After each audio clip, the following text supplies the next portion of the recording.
শাকিব খানের বিগ বাজেটের সিনেমা তুফান মুক্তি পাবে আগামী ঈদুল আজহা।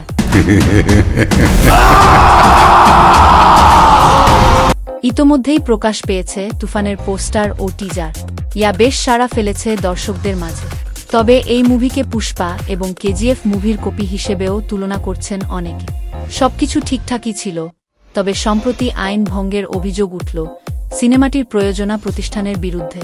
নিয়মনীতির তোয়াক্কা না করেই এগিয়ে যাচ্ছে, এমনটাই দাবি করছেন বাংলাদেশ চলচ্চিত্র সেন্সর বোর্ড। কয়েকদিন আগেই প্রকাশ পেয়েছে তুফান ছবির টিজার।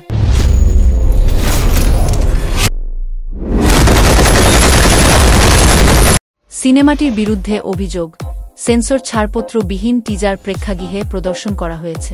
বিষয়টি নিয়ে গণমাধ্যমে কথা বলেছেন সেন্সর বোর্ডের ভাইস চেয়ারম্যান খালেদা বেগম।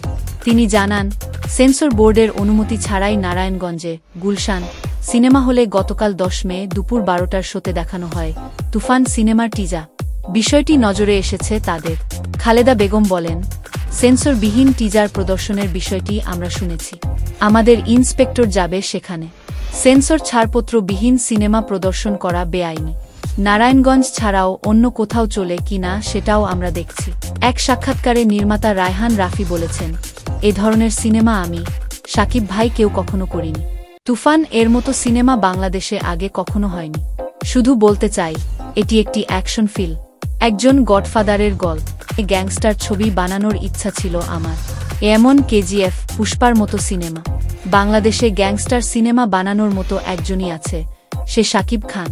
আর সে কারণেই তাকে নিয়ে এই সিনেমার কাজ করা।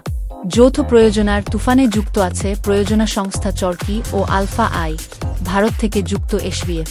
শাকিব খান ছাড়াও এই সিনেমায় আরও অভিনয় করছেন চঞ্চল চৌধুরী, মিম চক্রবর্তী, নাবিলা প্রমুখ।